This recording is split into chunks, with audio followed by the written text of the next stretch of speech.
Το μνημείο του Λαμπράκη, ενώ ανήκει χωρικά στον άξονα της Βενιζέλου, χρονικά ανήκει στη σύγχρονη ιστορία και αναφέρεται σε ένα ευαίσθητο ακόμα γεγονός, αυτό της πολιτικής δολοφονίας του βουλευτή Γρηγόρη Λαμπράκη.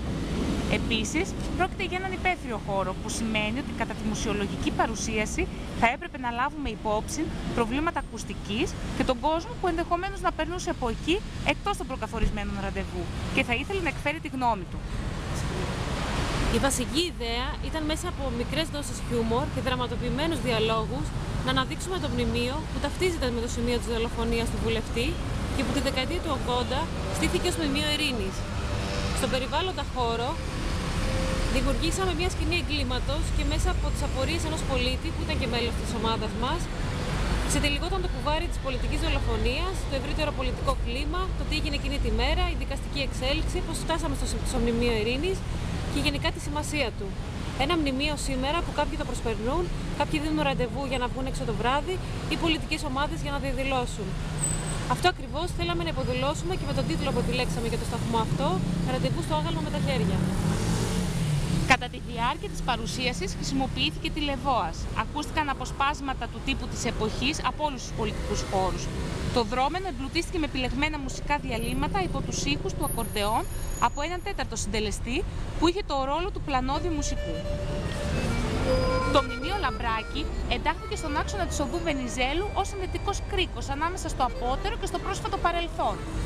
Με αφορμή τα 50 χρόνια από τη δολοφονία του βουλευτή Λαμπράκη, επιλέξαμε μια διαλεκτική αφήγηση των ιστορικών γεγονότων της δεκαετίας του 60 και του πολιτικού κλίματος της μεταπολεμικής Ελλάδας γενικότερα, ώστε να αναδείξουμε τη διαχρονία του σημείου αυτού της πόλης της Θεσσαλονίκης, αλλά και τη διασύνδεσή του με την πλατεία Δικητηρίου και την πλατεία Ελευθερίας, δηλαδή την αρχή και το τέλος του άξονα της Βενιζέλου.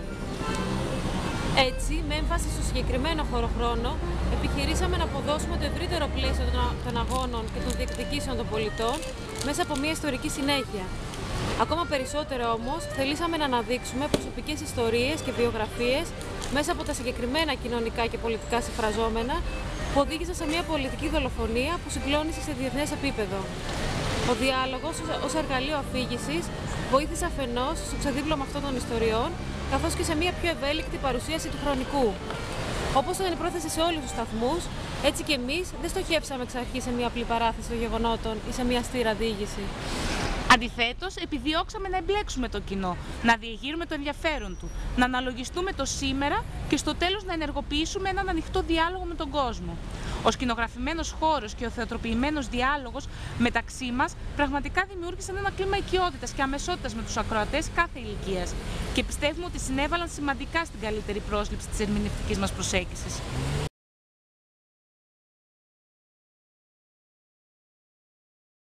Τι έγινε? Πριν 50 χρόνια, στις 22 Μαΐου 1963, δέχτηκε θανάσιμο χτύπημα ο βουλευτής της Νέας Δημοκρατικής Αριστεράς, Γρηγόρης Λαμπράκης. Μα αυτό δεν είναι ο Λαμπράκης, αυτό είναι ένα κεφάλι με δύο χέρια. Και ένα περιστέρι.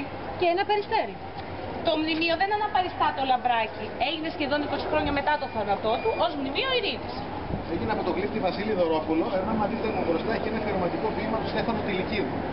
Αυτός ήταν πια αυτός ο Λαμπράκης. Γεννήθηκε το 1912 στην Αρκαδία. Ήταν πολύ μεγάλος γιατρός και μάλιστα υφηγητής στο Πανεπιστήμιο Αθηνών. Ήταν όμως και αθλητής, Βαλκανιονίκης στο μήκος. Ήταν και πολιτικός. Το 1961 εκλέχθηκε βουλευτής με την Ενιαία Δημοκρατική Αριστερά, τη γνωστή και ως ΕΔΑ. Πέρα από όλα τα άλλα όμως ήταν και ειρηνιστής. Ίδρυσε στην Ελλάδα την Ελληνική Επιτροπή για τη Διεθνή Ύφεση και Ειρήνη. Πήρε μέρος σε πάρα πολλά πολιτικά και κοινωνικά κινήματα εκείνης της εποχής. Πήρε μέρος και σε διαδηλώσεις για την απελευθέρωση των πολιτικών κρατουμένων. Αυτό βέβαια στην μεταφυλιακή Ελλάδα δεν ήταν και ό,τι καλύτερο. Έτσι λοιπόν έγινε πάρα πολύ αντιπαθής και στη Βασιλεία και στην ΕΡΕ. Την κυβέρνηση την τότε με πρωθυπουργό τον Κωνσταντίνο Καραμανλή. Μάλιστα. Και πώς ξεκίνησε όλο αυτό το κίνημα για την ειρήνη? Μετά το Δεύτερο Παγκόσμιο Πόλεμο, σε όλο τον κόσμο ήταν διάχυτος ο φόβος για ένα πυρηνικό πόλεμο. Γι' αυτό λοιπόν συσταθήκαν επιτροπές ειρήνης για τον αφοπλισμό, ενάντια σε εκείνες τις φιλοπόλεμες κυβερνήσεις. Ας μην ξεχνάμε ότι τότε βρισκόταν σε εξέλιξη ο ψυχρός πόλεμος ανάμεσα σε Αμερική και Σοβιετική Ένωση. Έτσι λοιπόν τέτοια κοινωνικά κινήματα ήταν πολύ εύκολο να χαρακτηριστούν ως κομμουνιστικά. Έτσι λοιπόν το ίδιο πράγμα συνέβαινε και στην Ελλάδα. Μια Ελλάδα όπου υπήρχαν οικογένειες ακόμα που θρυνούσαν θύματα του εμφύλιου πολέμου. Υπήρχαν εγκλημένοι που ήταν ακόμα εξόριστοι. Σε αυτή λοιπόν την Ελλάδα νόμισαν αυτά τα πράγματα. Σε μια Ελλάδα που είχε ακόμα τον έλεγχο η Αμερική στο πολιτικό παρασκήνιο. Από το Μεσοπόλεμο στη Θεσσαλονίκη γίνονται πολλές ταραχώδεις διαδηλώσεις εξαιτίας των έντονων κοινωνικών αντιθέσεων που υπάρχουν στην πόλη μετά την εγκατάσταση των προσφύγων του 22. Η πλατεία Δικηγορίου, από την οποία περάσετε, και η πλατεία Ελευθερίας του κάτω γίνονται συχνά κέντρο εξεγέρσεων. Με αποκορύφωμα τον Μάιο του 1936 για την απεργία των καπνεργατών που κατέληξε σε μοτοσυξία. Εφημερίδες, έκτακτο παράρτημα, πάρε κόσμε, έλα πάρε κόσμε. Εφημερίδες, έκτακτο παράρτημα. Εφημερίδα Ελευθεροτυπία, ένθετο ιστορικά 2004. Στις 8 το βράδυ, ο Γρηγόρης Λαμπράκης βγαίνει από το ξενοδοχείο Κοσμοπολίτ και διασχίζει με συνοδεία φίλου του τα λίγα μέτρα μέχρι την αίθουσα του Δημοκρατικού Συνδικαλιστικού Κινήματος. Δέχεται 2 γερά χτυπήματα στο κεφάλι από 2-3 νέους αντιφρονούντας. Ο Λαμπράκης, υποβασταζόμενος, ανεβαίνει στην αίθουσα και ύστερα από λίγο αρχίζει την ομιλία του, ενώ ακούγονται απειλητικά συνθήματα από το αγανακτισμένο πλήθος. Η συγκέντρωση των φίλων της Ειρήνης τελειώνει γύρω στις 10 το βράδυ. Ο Λαμπράκης και οι συνοδοί του βγαίνουν από την αίθουσα και βαδίζουν προς το ξενοδοχείο Κοσμοπολίτ. Ένα τρίκυκλο εμφανίζεται ορμητικά από την οδό Σπανδονή, παρασύρει το Λαμπράκη και εξαφανίζεται. Ο βουλευτής πέφτει μόσπιτο στην άσφαλτο και ύστερα από λίγο μεταφέρεται στο νοσοκομείο Αχέθα. Εφημερίδα Ελληνικός Βορράς 23 Μαΐου 1963. Αιματηρά σύραξη στη Θεσσαλονίκη κατά συγκέντρωση φίλων της Ειρήνης. Ετραυματίστη βαρύτατα ο βουλευτής Λαμπράκης.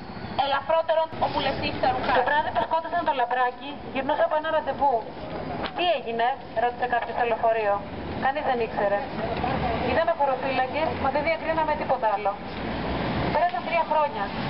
Ξαναγύρισα στην ίδια διαφορία για τα πολιτικά. Όμως το βράδυ εκείνο με ενοχλεί σαν μια ανυπαίσθητη ακίδα που δεν βγαίνει. Άλλοι να πέφτουν χτυπημένοι για ιδανικά, άλλοι να οργιάζουν με τα τρίκυκλα, και εγώ ανέμελος να τρέχω σε τσαΐρια. Τίνος Χριστιανόπουλος, η Ακίδα, 1998. Η επόμενη μέρα, Στις 8 Ιουνίου του 1963 ιδρύεται η Δημοκρατική Νεολαία Λαμπράκη. Με πρώτο πρόεδρο τον Μίκη Θεοδωράκη και πρώτο γραμματέα στη Θεσσαλονίκη τον Χρόνη Μίσιο. Είναι δε τόσο μεγάλη απήχηση που το 1964 ιδρύονται στη Θεσσαλονίκη πολλές λέσχες Λαμπράκηδων.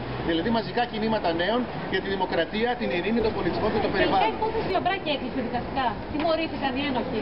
Μα φυσικά, 29 Δεκεμβρίου 1966, το ορκωτό κακουριοδικείο Θεσσαλονίκης απεφάνθη.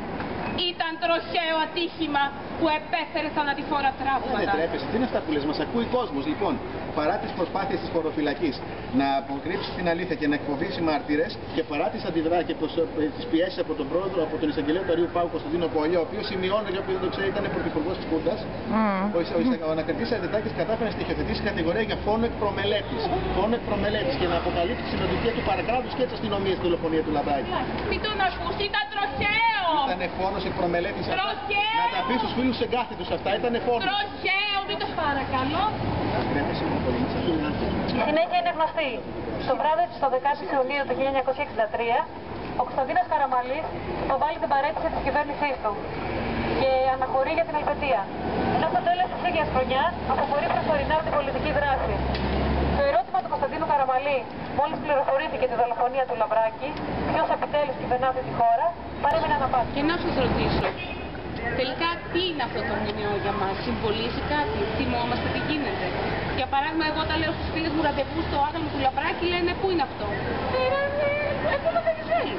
Α, ναι, το άτομο με τα χέρια, εντάξει, δεν το πιστεύω με τα χέρια. Περνώντας από αυτό το μνημείο, στην καθημερινότητά σας έρχονται κάποιες σκέψεις.